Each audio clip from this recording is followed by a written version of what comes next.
شهر رمضان الذي أنزل فيه القرآن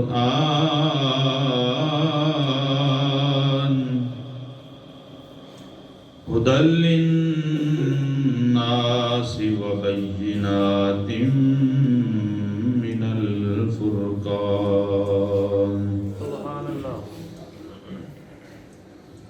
آمنت بالله صدق الله مولانا العظيم إن الله وملائكته يصلون على النبي يا أيها الذين آمنوا صلوا عليه وسلموا تسليما. درود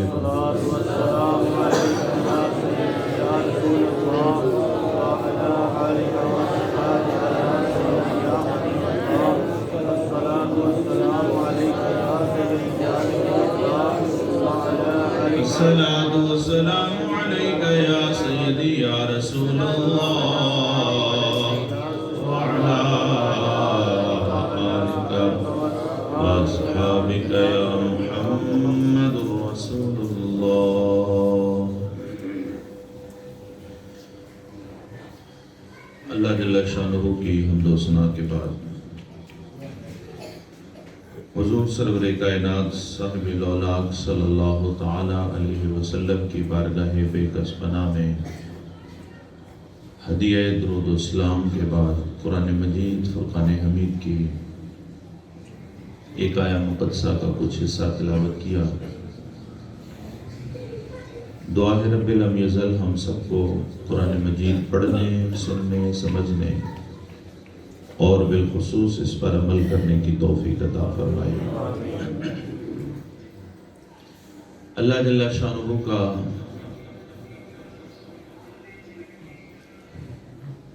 لاکھ لاکھ شکر ہے کہ اس پروردگار نے ہمیں اپنی زندگی میں ایک بار پھر ماہ مقدس رمضان المبارک کی بابرکت گھڑیوں میں اپنا ذکر، فکر اور شکر کرنے کی توفیق عطا فرمائی. سبحان اللہ. حقیقت یہ ہے کہ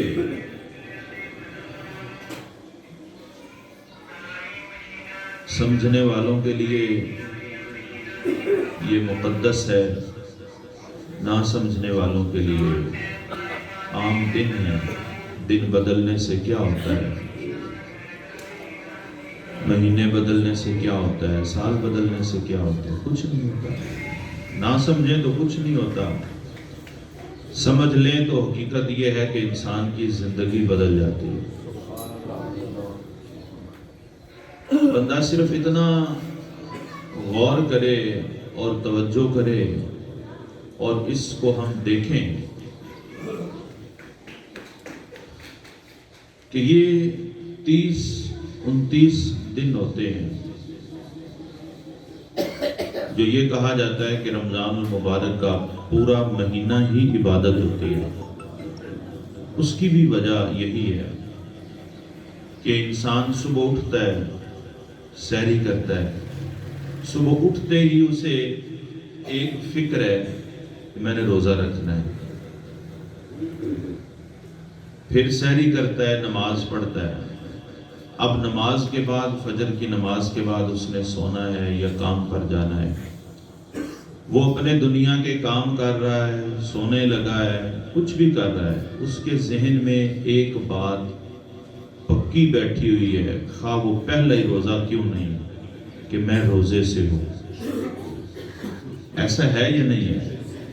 لیکن یہ وہی سمجھیں گے جن کا روزہ ہوتا ہے، جو بہانے نہیں لگاتے کہ یہ ہمیں شوگر ہے، ہمیں ہیپاٹائٹس ہو گئی ہے، ہمیں یہ ہو گیا. تو میں نے کہا کہ سمجھیں تو بہت کچھ ہے، نہ سمجھیں تو کچھ نہیں ہے. عام دنوں میں سے دن انسان اپنا کام کرتا ہے، اس کے دماغ میں یہ بات ہے کہ میرا روزہ ہے، وہ بات کرتا ہے تو اس کو پھر بھی ایک فکر لاحق ہوتی ہے کہ کہیں ایسا نہ ہو کہ میری زبان سے کوئی اول فول نکل جائے، کوئی جھوٹ نکل جائے، کوئی غیبت ہو جائے، کوئی ایسی بات کہ جو اللہ اور اس کے رسول کو پسند نہیں ہے، ایسی بات نکل جائے، وہ بات کرتے ہوئے یہ جو ایک فکر ہے یہ اس کے دماغ میں رہتی ہے. پھر ظہر کی نماز ہوتی ہے، وہ پھر نماز کے لیے لپکتا ہے، یعنی اس پر غفلت نہیں آتی اس وجہ سے کہ روزے سے روزہ اس کو یہ احساس پورا دن حالانکہ کئی بار ایسا ہوتا ہے کہ رمضان سے ہٹ کے بھی ہم 24 گھنٹے کچھ نہیں کھاتے پیتے، کام میں اتنے مصروف ہو گئے یا سفر پہ نکل گئے، دھیان نہیں دیا، یا کوئی اور پریشانی آ گئی کہ ہمارے حلق سے پانی کا ایک قطرہ بھی نیچے نہیں جاتا، تو 24 گھنٹے بھی ایسے گزر جاتے ہیں. تو لیکن وہ کیفیت اور ہوتی ہے، رمضان میں جو روزے کے ساتھ ہوتی ہے یہ کیفیت اور ہوتی ہے. یہ انسان یہ کیفیت ہوتی ہے، اللہ کہ وہ بھی بھوک والی کیفیت ہے، یہ بھی بھوک والی کیفیت ہے. اس کیفیت میں بندے کو کوئی ہوش نہیں ہوتا، نماز ہے، روزہ ہے، گالی گلوچ ہے، غلط کام ہے، غلط بات ہے کوئی، لیکن روزے کے ساتھ خواہ انسان جیسا بھی اس کو فکر لازمی رہتی ہے کہ اب ظہر کی نماز کا وقت ہونا ہے، میں نے یار نماز پڑھنی ہے. کیوں؟ پہلے اتنی حضرت پابندی نہیں کیا، روزے جو ہیں روزے کے ساتھ تو نماز پڑھنی ہے نا، خواہ جو بھی ہو جائے. تو روزہ جو ہے وہ انسان کی ایک پہلے دن سے ہی انسان کے دماغ پر، انسان کے حواس پر یہ طاری ہو جاتا ہے. پھر یہی ظہر، پھر عصر کے بعد پھر سے وہ افطاری، پھر افطاری کے بعد مغرب، پھر مغرب کے بعد پھر تراویح اور عشاء، پھر عشاء کے بعد پھر بے شک انسان 100 کام کرے عشاء کے بعد، لیکن فکر ایک رہتی ہے کہ صبح اٹھ کے سحری کرنی ہے. تو مطلب یہ پورا جو چکر ہے، یہ چکر انسان کو ایک انسان کی فزیکل ایک تو عبادت ہے نا، عبادت کو ایک سائیڈ پہ اگر تھوڑی دیر کے لیے رکھیں تو یہ ایک چکر ہے جو انسان کے حواس پر سوار ہے. اور کتنا سوار ہے؟ 24 گھنٹے سوار ہے. 24 گھنٹے انسان اسی فکر میں ہے. پھر 1 دن، 2 دن، 4 دن، ہفتہ، 2 ہفتے، پورے 29 دن یہی فکر ہوتی ہے جس فکر کے ساتھ انسان جو ہے وہ اس سرکل کے اندر رہتا ہے. لیکن جیسے ہی ماہ مقدس گزرتا ہے تو ہماری کیفیت نہیں بدلتی، ہم وہیں کے وہیں پہ کھڑے ہوتے ہیں جہاں پر پہلے دن کھڑے ہوتے ہیں. ہاں ایک فرق پڑتا ہے، جب عید کا دن ہوتا ہے، دوسرا دن ہوتا ہے، تیسرا دن ہوتا ہے، ہم کوئی چیز کھانے لگتے ہیں دوپہر کے وقت، ایک احساس ہوتا ہے کہیں میرا روزہ تو نہیں ہے. جس کو محسوس ہوا ہے وہ تو سبحان اللہ کہیں، اور جن کو محسوس نہیں ہوا وہ نہ کہیں. ہوتا ہے، یہ ایک فطرت ہے، یہ نیچر ہے انسان 10 دن مسلسل ایک کام کرے، 11ویں دن وہ نہ کرے تو فیل ہوتا ہے، فیلنگز ہوتی ہیں یار کہیں روزہ تو نہیں ہے میرا، میں پانی پی رہا ہوں کہیں روزہ تو نہیں ہے، حالانکہ روزہ نہیں ہوتا. مطلب کیا ہے کہ وہ فزیکلی ہماری حواس پر اس قدر سوار ہو چکا ہے، وہ پورے مہینے کی پریکٹس جو وہ سوار ہو چکی ہے کہ آگے جو شوال کے دن ہے تب بھی ہمیں فیل ہو رہا ہوتا ہے. یہ ہوتی ہے کہ شوال کی پہلی دن کی جو ظہر کی نماز ہے وہی ہمیں بتا دیتی ہے کہ رمضان گزر گیا. شوال کی پہلی جو ظہر کی نماز ہے عید کے دن وہی ہمیں بتا دیتی ہے کہ رمضان ہے. بولیں کیوں؟ روزہ صرف بھوک اور پیاس، جو حضور سرور کائنات صلی اللہ تعالی علیہ وآلہ وسلم نے ارشاد فرمایا نا، قاری صاحب آپ کو بتا رہے تھے کہ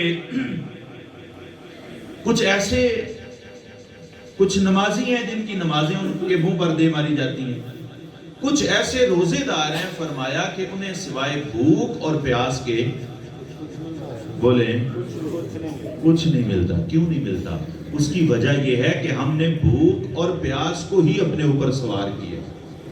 ہم جو یہ فکر کرتے ہیں کہ یار میرا روزہ ہے میں نے پینا کچھ نہیں، میرا روزہ ہے میں نے کھانا کچھ نہیں، میرا روزہ ہے میں نے وقت پر نماز پڑھنی ہے، میرا روزہ ہے میں نے کسی کے سامنے جھوٹ نہیں بولنا، میرا روزہ ہے میں نے کسی کے ساتھ لڑائی نہیں کرنی. باخدا روزے سے قریب ہمارا رب ہم سے. اس بات کی سمجھ آئی کہ نہیں آئی؟ ہاں سر سیریل آئی جاتے ہیں، فیل ہو رہا ہے تھوڑا سارے اندر روزہ ہے، لیکن حقیقت ہے کہ میرا بھی روزہ ہے. تو سبحان اللہ ضرور کہیں، ایک بار سبحان اللہ کہیں گے 70 بار سبحان اللہ کہنے کا ثواب ہے. پھر اگر آپ نفلی طور پر کہیں گے سبحان اللہ تو ایسے ثواب ہوگا جیسے آپ پر فرض تھا سبحان اللہ تو آپ نے کہا، لیکن مرضی آپ کی چلے. خیر یہ تو محبت ہے، اللہ کا ذکر ہم کرتے ہیں.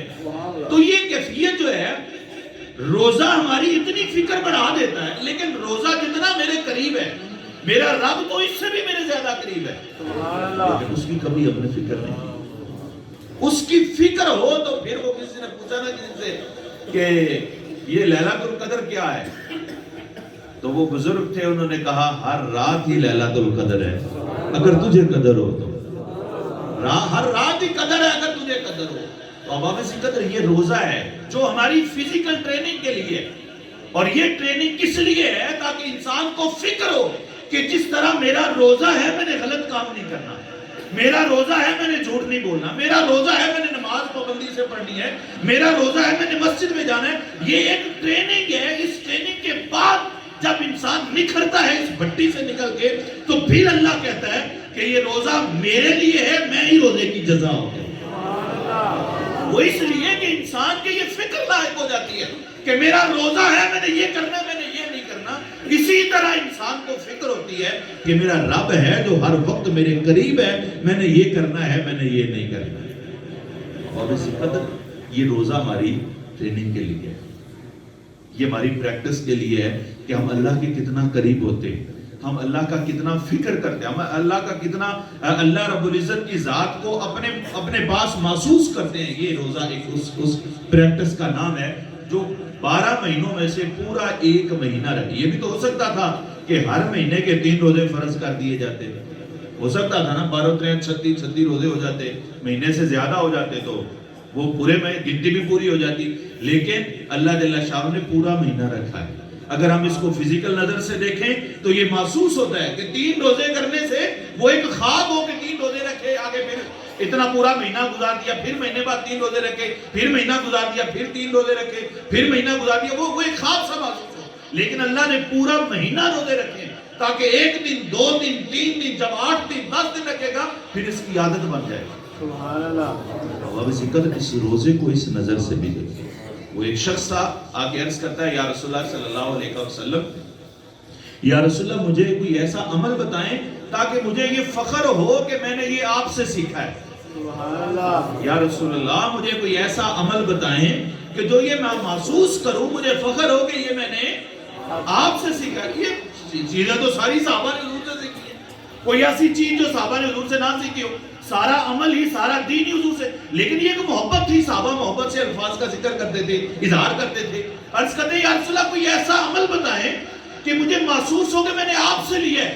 حضور نے ارشاد فرمایا پھر فعلیک الصوم لا مثل لہ، فرمایا پھر تو روزے رکھا کر، اس کی مثل کوئی عمل نہیں ہے. یہ تو کیا کیا کر؟ روزے رکھا کر، اس کی مثل کوئی عمل نہیں ہے. روزے رکھا کر، تو روزوں کو اپنے اوپر لازم کر لے. اسی طرح ایک اور حدیث پاک ہے، حضور نبی کریم علیہ السلام نے وہاں پہ لفظ استعمال کیے لا عدل لہ. عدل عدل کو کہتے ہیں. عدل کس کو کہتے ہیں؟ برابری کو.